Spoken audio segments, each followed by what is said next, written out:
Gelaran Formula E di Ancol tersisa 4 bulan lagi. Namun hingga kini pembangunan sirkuit untuk balapan jet darat bertenaga listrik itu tak kunjung dimulai. Padahal masih banyak bagian sirkuit yang berupa tanah lumpur. Terbaru tender proyek pembangunan lintasan balap Formula E di Ancol, Jakarta Utara tertulis gagal terlaksana. Pengumuman tersebut diunggah oleh Jack Pro dalam situs http://eproc.jakarta-propertyindo.com yang dikutip kompas.com Senin 24 Januari 2022. Saat diminta konfirmasi terkait gagalnya tender proyek berjudul Jasa Rancang Bangun Proyek Pembangunan Lintasan Balap Formula E tersebut, Direktur Jack Pro Gunung Kartiko malah bertanya balik kepada wartawan. Awak media kemudian memperjelas bahwa tertulis kata gagal di dekat tulisan tender proyek. Jasa Rancang Bangun Proyek Pembangunan Lintasan Balap Formula E dalam kurung gagal, tulis judul proyek. Gunung pun menimpali singkat, ya sudah.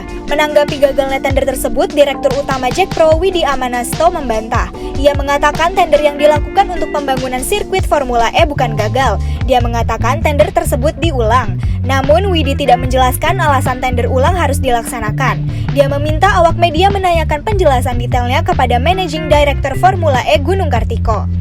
Widi mengatakan tender ulang akan dilakukan lebih cepat. Widi pun memastikan tender ulang pembangunan sirkuit tidak akan mengganggu jadwal Formula E.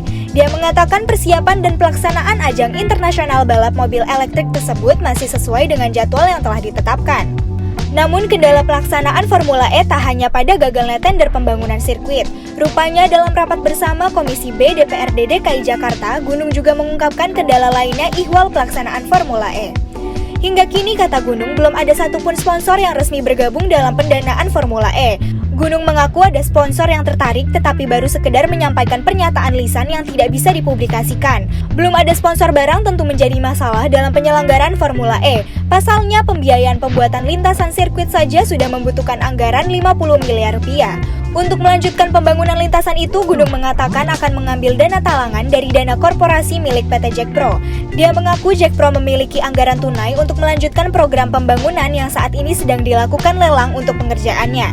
Menyikapi ketidakjelasan pembangunan sirkuit Formula E, Ketua Dewan Pimpinan Wilayah Partai Solidaritas Indonesia atau DPW PSI Michael Sianipar meminta agar pemerintah Provinsi DKI Jakarta terbuka soal gagalnya lelang proyek pembangunan.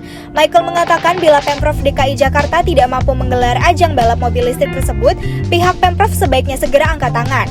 Michael menyayangkan sikap Gubernur DKI Jakarta Anies Baswedan dan PT Jakarta Properti Indo atau Jack Pro sebagai penyelenggara yang memilih untuk bungkam ketika ditanyai soal progres Formula E. Padahal ajang balap listrik mobil bertaraf internasional tersebut rencananya akan dihelat 4 Juni 2022 mendatang.